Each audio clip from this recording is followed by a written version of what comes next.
Sebagai anak Tuhan, firman itu adalah otoritas kebenaran. Alkitab, apa kata Alkitab, itu yang absah. Bukan apa yang diajarkan oleh nenek moyang kita. Ada orang percaya arwahnya masih ada berapa jam. Ada juga yang percaya 40 hari masih gentayangan. Masih ada di rumah. Tergantung sih dari suku apa. Masing-masing punya versi sendiri. Tapi itu adalah tipu muslihat loh. Kita harus waspada. Iblis itu gak bisa semerta-merta langsung aja tuntun kita masuk ke dalam dunia gaib. Dunia gaib itu seperti yang gitu-gitu, aku gak percaya. Aku sudah terlalu modern untuk yang pocong gitu-gitulah. Mungkin beberapa berkata, aku sudah gak di level itu. Tetapi kan masih percaya hal-hal tertentu ya. Superstisi itu adalah barang laku bagi si jahat. Karena lewat itu, apalagi yang tradisi nenek moyang, lewat jalan tersebut banyak orang tergelincir tanpa sadar masuk ke dunia alam roh yang salah. Masuk ke dalam okultisme tanpa sengaja. Meskipun enggak nampaknya seperti okultisme atau ilmu gaib, enggak. Black magic mungkin enggak seperti itu. Meskipun masih banyak yang demikian, tetapi mungkin di kota besar enggak terlalu. Tapi setan bisa menjegalmu masuk ke situ. Sebab kenapa? Kalau sampai Anda masuk ke area ini, setan berhak serang Anda. Langsung Anda keluar dari payung, tidak ada lagi perisainya dan iblis bisa memporak-porandakan sesuatu yang harusnya ada rencana indah di dalamnya. Dan khususnya anak cucu kita itu bisa jadi mangsa. Kalau Anda lihat sungguhan dia, orang-orang yang memulai perkara-perkara, memulainya dengan biasa, tapi lama-lama semakin serius di dalam dunia penyembahan berhala atau kepercayaan-kepercayaan yang tanda tanya, Anda lihat ya, loh manusia hidup pasti punya masalah lah, orang benar pun masalahnya gak sedikit. Tapi kalau Anda lihat, ada bedanya masalah itu yang karena Tuhan izinkan untuk membentuk kita dengan masalah yang terjadi karena kutukan. Karena setan. Lain. Kita mau melakukan kehendak Tuhan, kita dihadang. Kita menghadapi tantangan, aniaya, rintangan. Sama kalau kita itu menghadapi malapetaka terus karena tidak ada penyertaan Allah. Itu beda loh. Beda. Ya memang tidak bisa saya jelaskan bedanya, tapi kalau Anda mengerti firman ini, Anda akan bisa membeda-bedakan roh sendiri nanti. Tapi yang saya ingin lindungi adalah jemaat kita, jangan sampai ada keyakinan-keyakinan, kepercayaan-kepercayaan yang sifatnya tahayul. Meskipun bungkusnya bisa modern seperti percaya horoskop. Ada juga yang jauh lebih dusun, ada yang ke kota besar. Tapi sama-sama manusia itu punya kepercayaan-kepercayaan yang menentang apa kata firman. Dan yang tidak diajarkan oleh firman, itu yang kita yakini di hati. Nah itu bahaya sekali. Jangan lupa dunia kerajaan Allah itu dunia percaya. Kita diselamatkan karena percaya bukan karena perbuatan. Jadi untuk setan mencuri sesuatu dari hidupmu sebelum membunuh membinasakan, dia akan bengkokkan kepercayaanmu. Sebab kalau dia bisa menang di area itu, dia bisa mengalahkanmu. Karena dengan apa kita kalahkan setan? Dan roh-roh dunia. Roh-roh dunia yang lemah ini loh, dengan apa? Di surat Yohanes dituliskan, bukan Injil Yohanes, di surat Yohanes dituliskan. Dengan apa kita mengalahkan dunia? Dengan iman kita. Iman itu kan percaya. Makanya kita gak kuat dalam doa. Makanya firman Tuhan kok seperti seolah-olah baru ditabur langsung hilang, diambil burung iblis. Atau ditaburkan di tanah yang gentayangan. Sehingga akarnya itu gak bisa dalam. Lalu timbul semak belukar mencekik tanaman-tanaman firman. Lalangnya membunuh gandum. Makanya kok kenapa firman Tuhan itu kok tidak bisa berkuasa atas hidup beberapa orang? Karena Anda mungkin orang itu setengah-setengah dalam percayanya kepada Tuhan. Sama Tuhan itu gak boleh dibagi. Tuhan Yesus itu satu. Kita gak boleh membagi Tuhan. Tuhan jangan dimadu. Salah satu hal yang paling simpel, karena ini titik lemah kita, ini titik rawan. Karena arwah yang saya sebut di sini, orang mati, kenapa kita susah sekali untuk tegas? Karena biasanya orang yang kita cinta, alias keluarga. Misalnya kalau setelah meninggalnya seseorang, lalu habis itu Anda dimimpiin. Mimpiin apa ya? Dimimpiin begini, tiba-tiba Anda melihat papa Anda, yang sudah almarhum misalnya. Bilang dingin, papa gak punya pakaian. Anda terganggu, bangun tidur itu gak langsung mandiku terus gosok gigi. Bangun tidur langsung mikirin, aduh papa kasihan. By the way, itu bukan papamu. Karena Alkitab berkata orang mati dan hidup sudah terpisah. Sudah ada di dalam kekekalan. Bersama dengan Allah yang adalah hakim orang hidup dan orang mati. Misalnya seperti itu. Minta makan. Atau tiba-tiba ada sesuatu, tanda-tanda tertentu. Kok bisa gitu ya? Kok bisa ya? Anda hati-hati. Karena hal ini kayaknya tidak signifikan, tapi sebenarnya sangat signifikan. Ya, saya ajak kita melihat dulu kenapa pemikiran itu salah. Karena ayat di Lukas 23 ayat 42 sampai 43 bunyinya. Lalu ia berkata, Yesus, ingatkan akan aku, apabila engkau datang sebagai raja. Kata Yesus kepadanya, aku berkata kepadamu, sesungguhnya hari ini juga engkau akan ada bersama-sama dengan aku di dalam Firdaus. Tahukah Anda siapa yang berkata-kata di sini?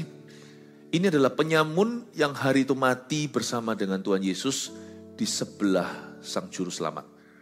Salah satu dari dua penyamun, yang satu mencemoohkan, yang satu bertobat dengan kata-kata penyesalan. Ini adalah penyamun yang berakhir menerima Tuhan.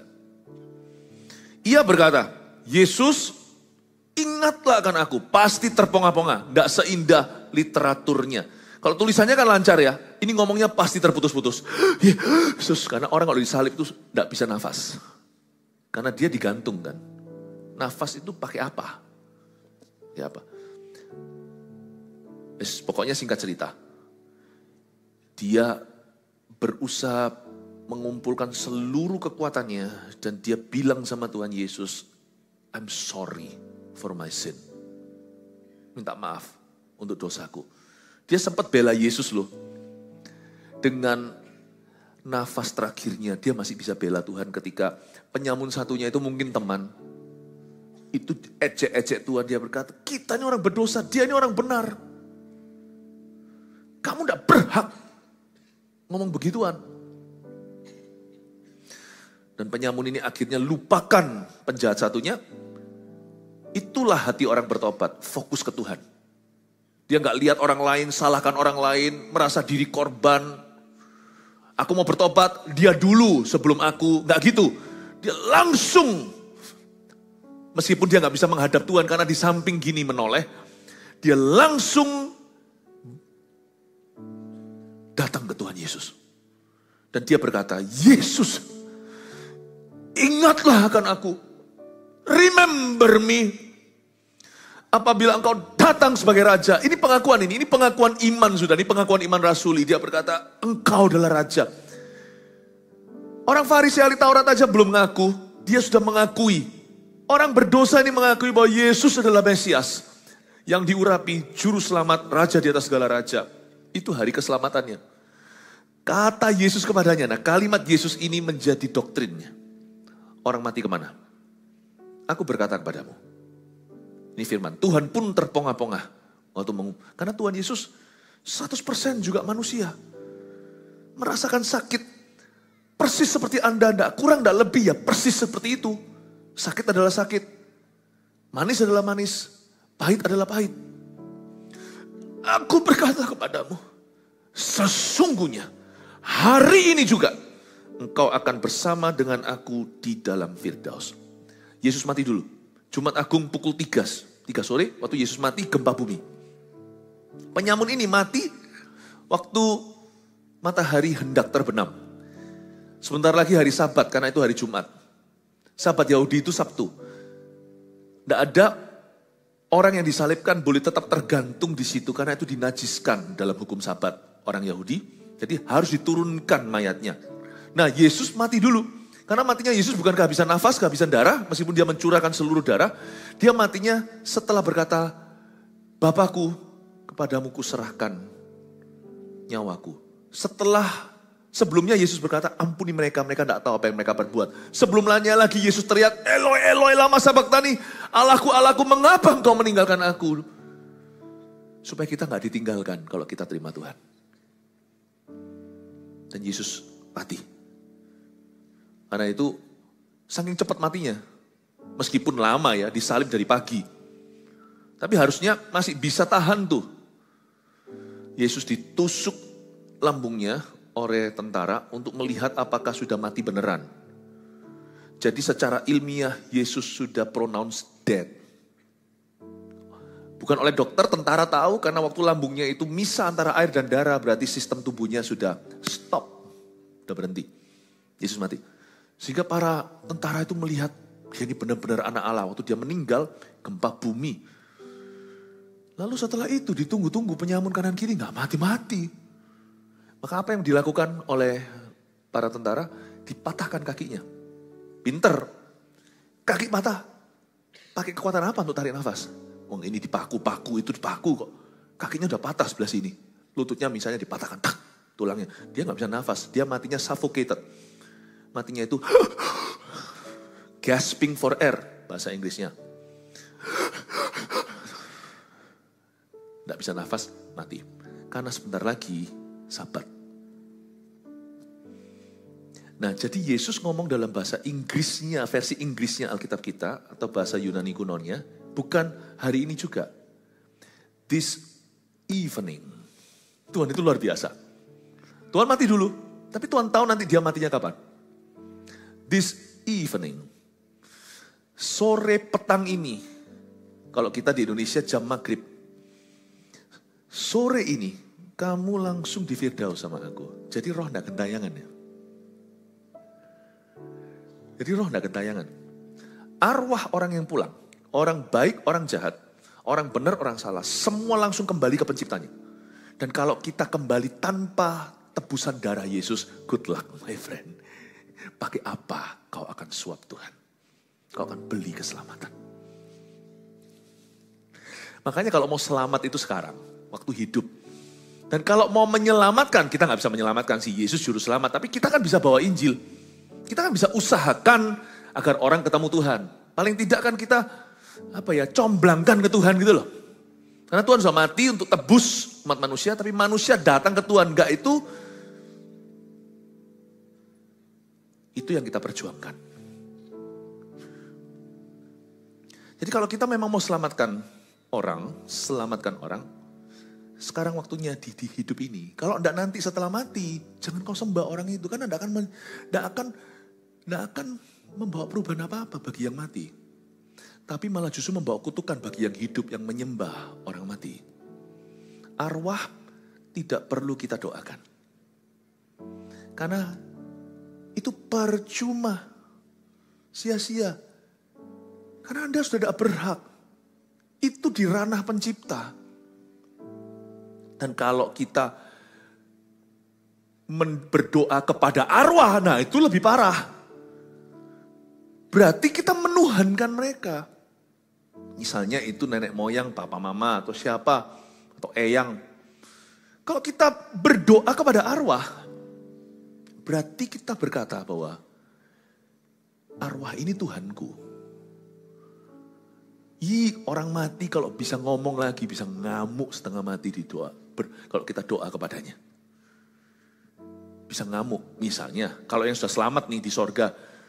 Itu kalau dia bisa ngomong lagi. Seperti Samuel yang dipanggil ahli nujum. Gara-gara Saul memaksa. Saya nggak tahu itu pro kontra cerita. Apakah Samuel beneran atau apa. Tapi itu dalam kedaulatan Allah. Nggak tahu. Hanya Tuhan yang tahu. Tapi paling tidak. Lewat show itu. Tuhan menunjukkan displeasure. Tuhan menunjukkan tidak senang dengan praktek nujum ini. Sehingga Samuelan atau Samuel beneran hanya Tuhan yang tahu. Kita nggak usah mendahului firman. Ngamuk sama Saul. Kenapa kau ganggu aku? Why have you disturbed me? ngamuk. Kalau orang di sorga, meskipun dia ke sorga, tapi kita yang belum bertobat percaya, kita doa kepada mereka. Kalau dia bisa ngomong, ngamuk pol sama kita. Ngapain lu ganggu gua? Tapi kalau orang di neraka, ini gak ada ditulis di firman ya, ini adalah logika saya. Tapi logika saya juga diperbarui akal budinya oleh firman. Ini adalah pikiran dungu saya sekali lagi, kalau orang itu masuk neraka, dia gak percaya, dan keturunannya juga penyembah berhala, lalu ketika dia mati, tiba-tiba dia jadi Allah. Heran kan? Lalu kita doa kepada arwah, bukan untuk arwah. Kalau doa untuk arwah kita tahu semua itu gak ada hasil, nol nil. Justru itu bisa dimanfaatkan dan ditunggangi oleh roh yang kita tidak kenal. Dan itu bukan orang tua dan nenek moyang kita. Roh itu nanti yang berbicara, itu bukan mereka. Karena dunia tempat kita tinggal ini, hanya ada 3 saja penghuninya. Oke? Yang pasti ada manusia yang hidup. Ada setan, karena belum waktunya untuk dilempar ke lautan api. Dan ada Tuhan, kemahadirannya, dan Tuhan menyatakan kehadirannya di mana ada 2-3 orang berkumpul dalam nama Yesus, atau di mana ada orang percaya. Hanya 3, tidak ada orang mati. Orang mati itu sudah pergi ke tempat yang lain, dan tidak ada penghubungnya, ada jurang yang memisahkan antara hidup dan mati, tidak bisa berseberang. Kita harus tahu kebenaran ini dulu. Supaya jangan sampai keturunan kita disesatkan, atau kita yang disesatkan. Nah, kenapa dunia itu disimpan hanya ada, seperti Taman Eden gitu, hanya ada Adam dan Hawa, dan keturunannya kita. Ada Tuhan, pohon kehidupan, dan ada pohon pengetahuan yang baik dan jahat, yaitu setan, dosa dan setan. Kenapa? Karena orang mati sudah selesai waktunya. Coba baca Ibrani 9 ayat 27 dan 28. Baca dulu, nanti saya jelaskan lagi. Dan sama seperti manusia ditetapkan untuk mati hanya 1 kali saja. Tidak ada reinkarnasi, tidak ada arwah yang masih tinggal di bumi. Sesudah itu dan sesudah itu dihakimi. Saya ulang, dan sama seperti manusia ditetapkan untuk mati hanya 1 kali. Tidak ada reinkarnasi dalam kekristenan, kita percaya resurrection atau kebangkitan.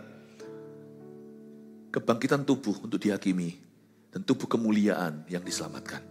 Dan sesudah itu dihakimi, sekali langsung dihakimi. Demikian pula Kristus hanya 1 kali saja mengorbankan dirinya untuk menanggung dosa banyak orang. Sesudah itu ia akan menyatakan dirinya sekali lagi tanpa menanggung dosa untuk menganugerahkan keselamatan pada mereka yang menantikan dia. Dunia itu dijaga, hanya ada 3 unsur lah saya sebut.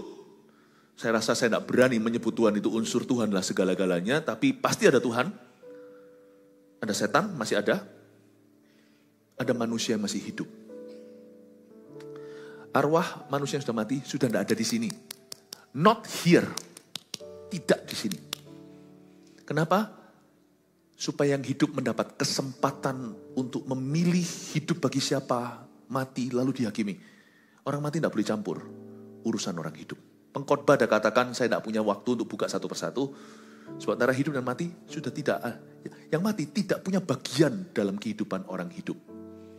Supaya mereka tidak pengaruhi dan campuri arwah-arwahan. No. Supaya nanti setiap orang yang hidup tidak bisa salahkan arwah suatu hari kalau dia binasa. Dia berkata, ini ngomong gini, nenek moyang berkata, bukan. Kau tahu kebenaran, kau memilih kemana. Di dunia ini hanya orang hidup punya kesempatan hidup sekali, lalu dihakimi. Setelah dia mati, dia harus fair. Tidak dicampuri sama arwah orang mati. Supaya dia bisa memilih antara Tuhan atau setan, kebenaran atau dusta. Itu adalah arti yang di dalam firman di kitab Mazmur, in the land of the living dalam bahasa Inggrisnya. Di negeri orang-orang hidup. Maksudnya, kau masih izinkan aku hidup. Hidup ini adalah kesempatan. Wah, saya masih terpengaruh kemarin ibadah senior. Hidup ini untuk melayani Tuhan. Jangan sia-siakan. Terus, waktu yang Tuhan beri.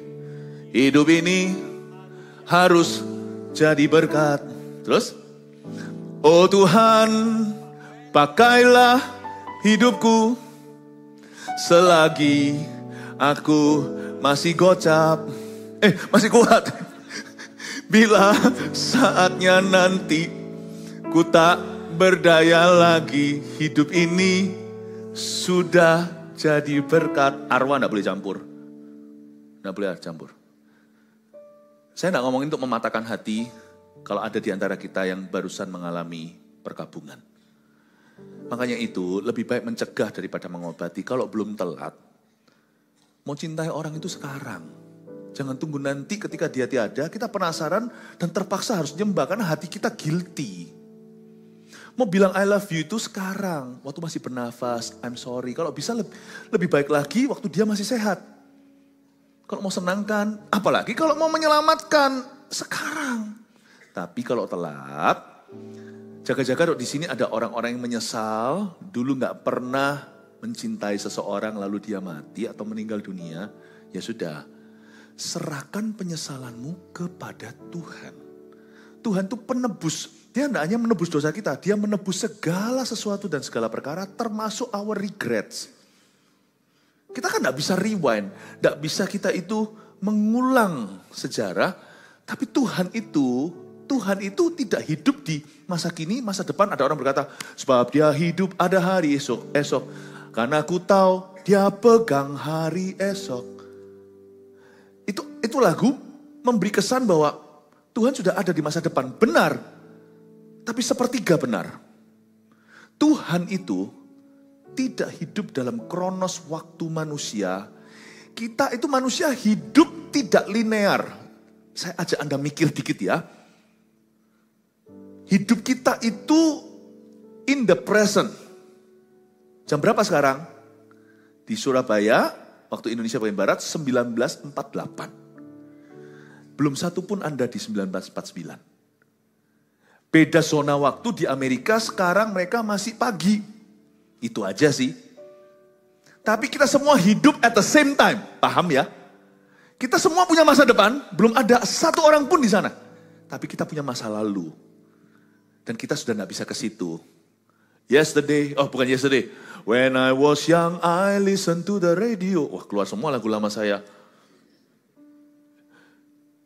Kok rasanya sedih sekarang, zaman udah berubah. Itu lagu kan tentang, kenapa ya dunia gak seperti dulu. Gak bisa, kita hanya bisa nostalgia. Tapi jangan terlalu sering nostalgia, nanti jadi nostalgila. Kita sudah gak mungkin bisa ke masa lalu. Itu sudah berlalu. Tuhan however, dia hidup di masa sekarang. Bersamaan dengan sekarang ini, dia sekarang juga sudah hidup di masa depan. Dan dia juga ada di masa lalu kita. Dan itu semua ada di hadiratnya. Makanya kalau kita menyesal sesuatu di belakang, cari Tuhan. Meskipun kita tidak akan dibalikkan ke sana, Tuhan akan tebus rasa bersalah kita.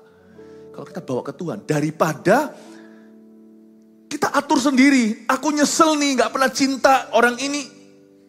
Nah, karena dia sudah tiada, maka aku harus terus berdoa untuknya. Saya rasa maksud hatimu mulia, caramu salah. Karena itu mengundang tanpa sengaja penyembahan berhala.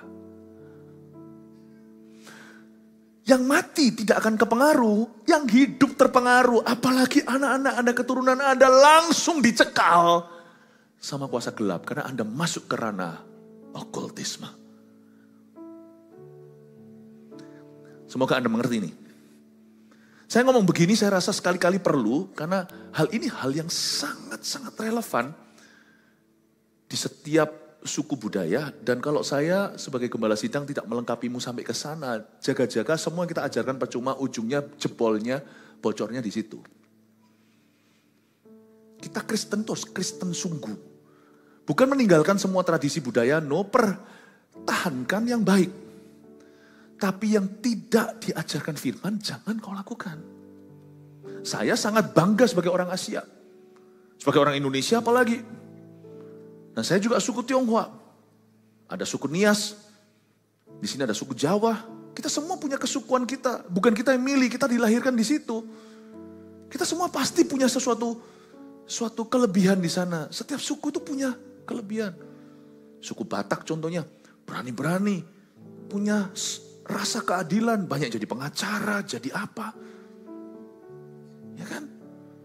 Coba, setiap suku itu ada kelebihannya, tetapi jangan lupa loh, setiap suku itu juga suku manusia, semua itu ada kejatuhannya.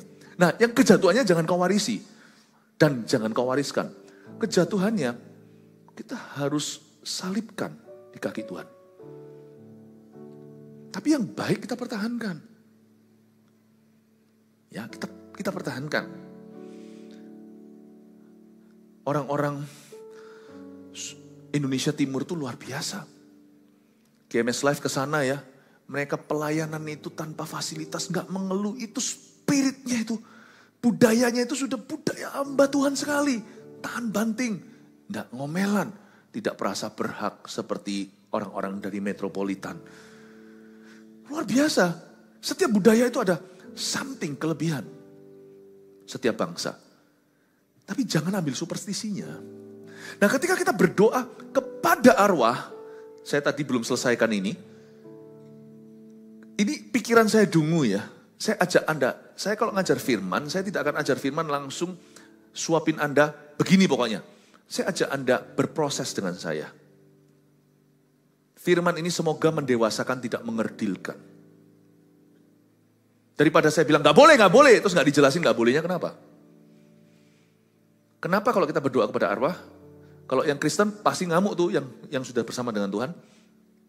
Tapi yang enggak, pikiran dungu saya ya, kalau mereka bisa ngomong ya, ngamuk mereka, kau memperberat hukumanku di akhirat. Tuhan makin cemburu sama aku. Gara-gara aku, kau pasang di situ, sekarang turun-temurun semua menolak untuk jadi pengikut Tuhan. Karena semua berebut kasih gua makan. Karena saya sudah tidak bisa menikmati sama sekali. Ini pikiran dungu saya ya. Tambah buat susah orang di akhirat. Ini saya ngomong gini dari hikmat. Bukan dari apa kata firman. Firman jelas-jelas melarangnya. Tapi izinkan saya bicara dari bahasa yang dapat kau pahami. Bahasa apa ya? Dalam bahasa Bataknya, bahasa cingli. Bahasa masuk akal itu. Tambah ngamuk, iya Tuhan. Anda justru memperberat loh.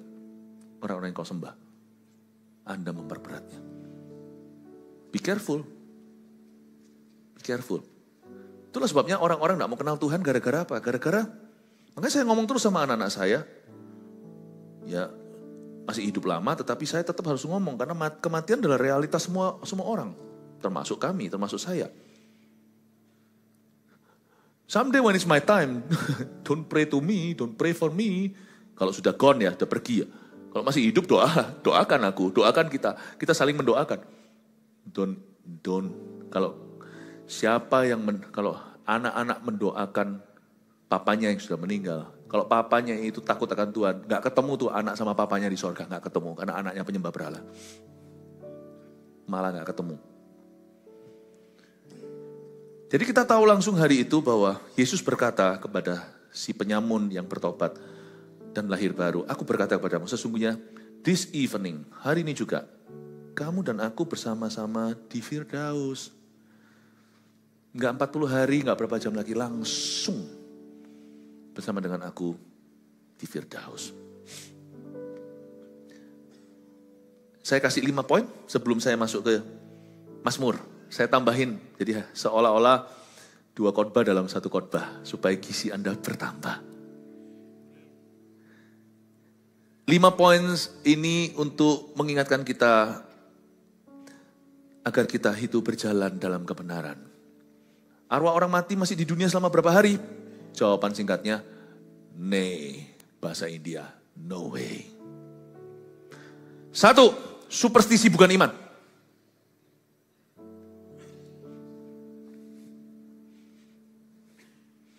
Sudah? 2, Alkitab otoritas kebenaran. If the Bible says so, believe so. Kalau Alkitab berkata, percayalah. Kalau Alkitab tidak berkata, jangan kita memintari firman Allah. Dan kalau Alkitab menentangnya, larilah dari itu. Karena kita tahu ujungnya tidak bagus. 3. Orang mati sudah di alam kekal. Sudah tidak bisa kau jangkau. Bersyukurlah kalau orang yang meninggalkanmu itu sudah selamat. Apalagi kalau dia adalah seorang yang taat. Seorang yang setia kepada Tuhannya. Orang itu sama sekali gak menderita. Kita yang ditinggal menderita. Kangen setengah mati. Saya yakin yang meninggalkan kita. Jangan merasa sakit hati ya kalau saya ngomong begini ya. Jangan merasa tertolak. Yang meninggalkan kita. Kalau mereka itu bersama Tuhan. Dan sungguh-sungguh. Mereka itu bukan hanya bersama dengan Tuhan Yesus. Tapi mereka itu sungguh-sungguh setia pada Tuhan. Mereka bisa ingat kita, tapi gak keburu ingat. Saking senangnya. Jangan ngomong gitu Pastor Philip. Saya baru ditinggal suami, sedih ngomong begini. Loh bukan. Bukannya mereka melupakan kita. Loh di sorga kita masih ingat satu sama lain. Saya gak tahu persisnya seperti apa. Tapi kalau Anda baca kitab Wahyu, orang dengan orang itu saling tahu.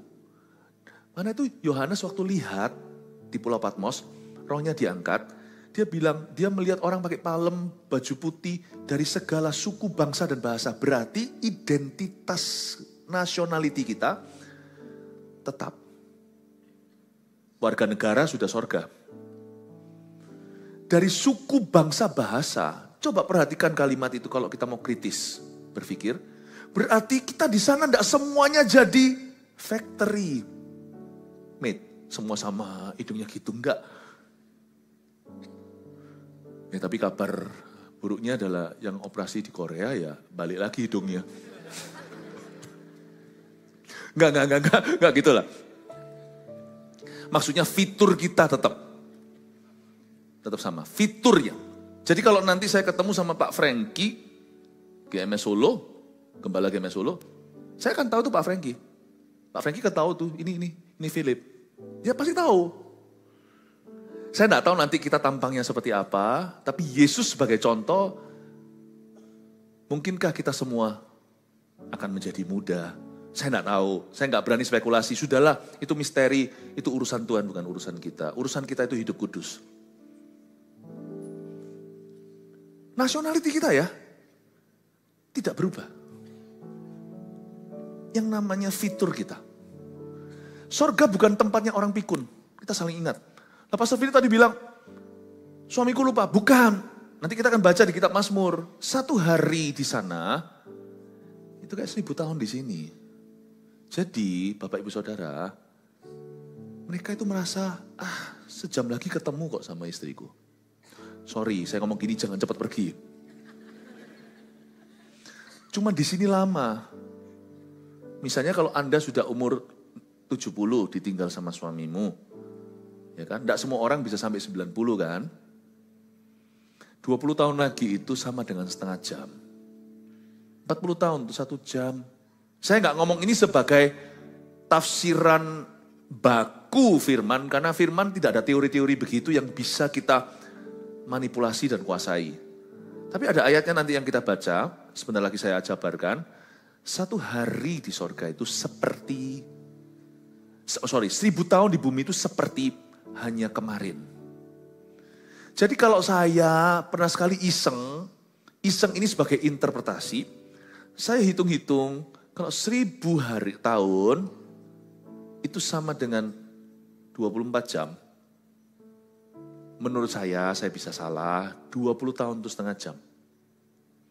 Jadi suami Anda almarhum, mungkin lihat jam, tidak ada jam, tapi kalau misalnya ini bahasa mendaratnya, lihat jam, sejam lagi ketemu sama istriku. Udah mau 70, masa mau hidup sampai umur 110? Sejam lagi ketemu. Dia tidak kangen banget. Karena di sana ketemu, 1 jam lah aku tunggu dulu di sini. Meskipun di sana tidak hidup kawin mengawinkan, persisnya seperti apa hanya Tuhan yang tahu. Tapi kita di sana akan tetap melanjutkan the best of friendship. Tanpa tukarannya suami istri, tanpa cemburuannya. Tanpa karakternya yang belum jadi, yang belum lengkap. Baru 1 jam, tunggu lewat Musa. Pak Musa. Pikiran dungu saya ya. Habis 1 jam waktu. Karena Tuhan tidak hidup dalam kronos. Tuhan hidup dalam kairos. Lebih tepatnya bukan hanya kairos, waktu ilahi, tapi Tuhan hidup dalam kekekalan, eternity. Dan orang di sana semua hidup dalam kekekalan. Jadi gak ada 1 jam, 2 jam, 1 tahun, 2 tahun, gak ada. Dan semua yang kita perlu tahu tentang Tuhan yang tidak akan ada akhir-akhirnya itu selama-lamanya kita akan kenali Tuhan.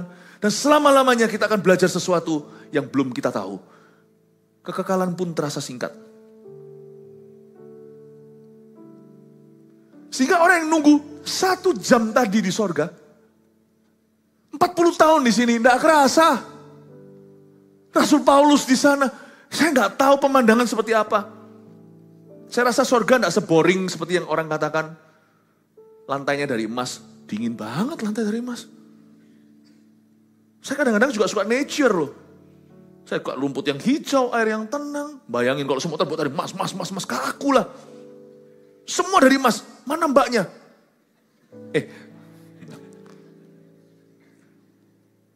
Di sana laki, perempuan, semuanya diindahkan dan dimuliakan. Dan tidak semua terbuat dari emas permata. Itu hanyalah gaya bahasa untuk menjelaskan di sana terlalu mulia. Di sorga aja, Anda tercengang gini sudah 1 jam. Sedangkan di Indonesia juga pemandangan yang indah mungkin di Labuan Bajo kali. Berlihat, wow. Atau kalau di luar negeri, yang nggak pernah kemana ke Eropa misalnya tiba-tiba ke Swiss pertama kali, oh.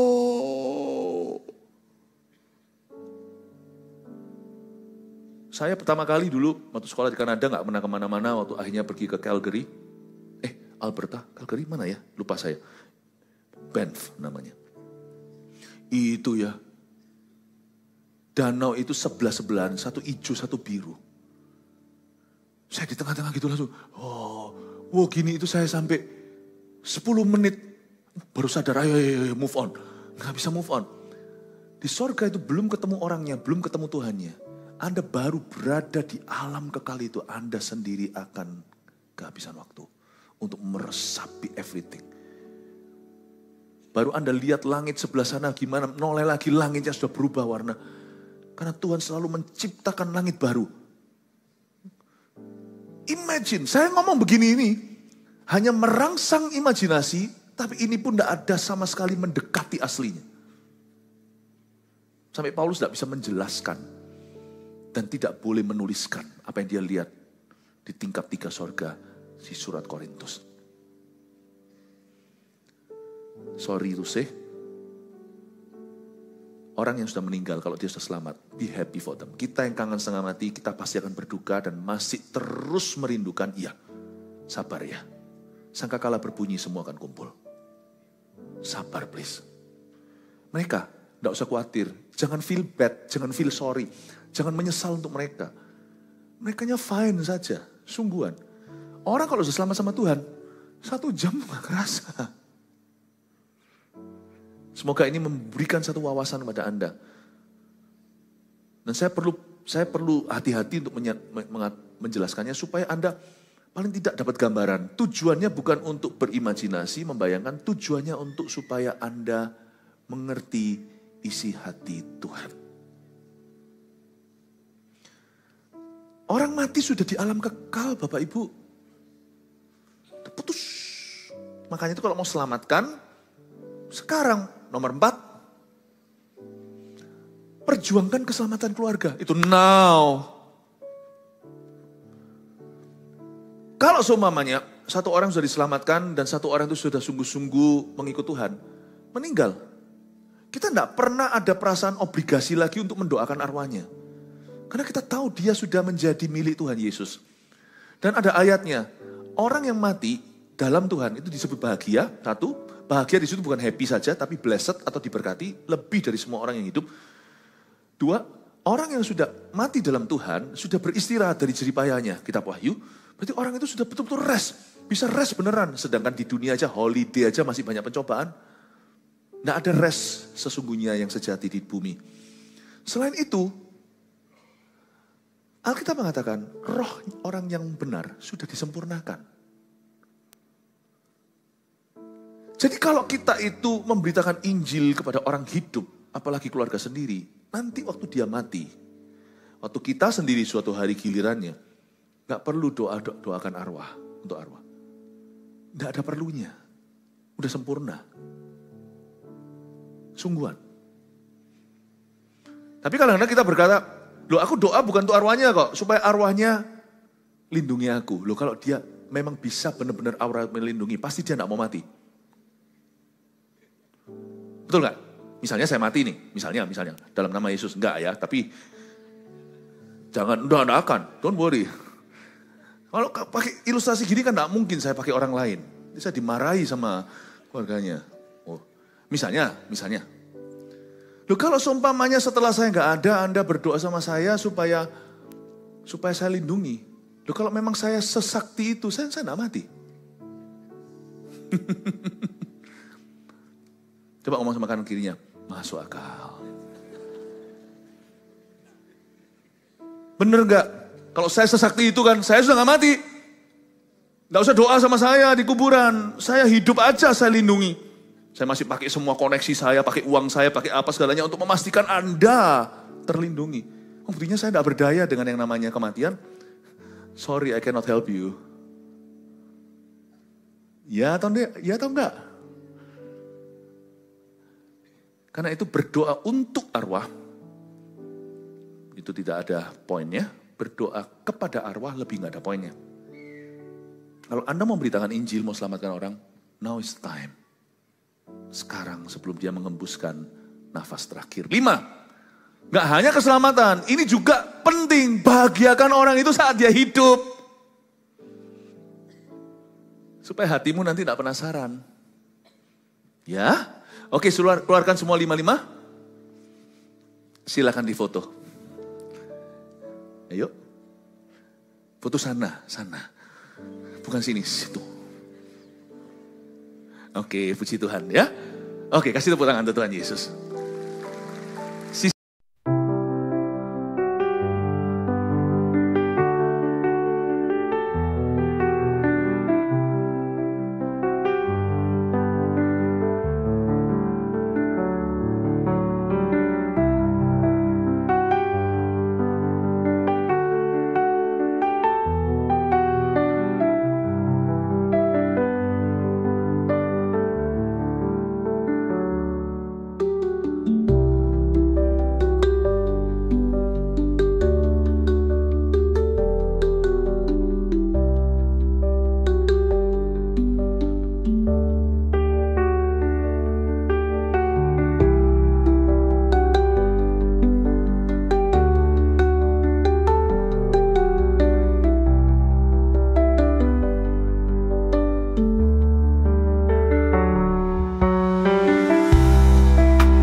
Stop.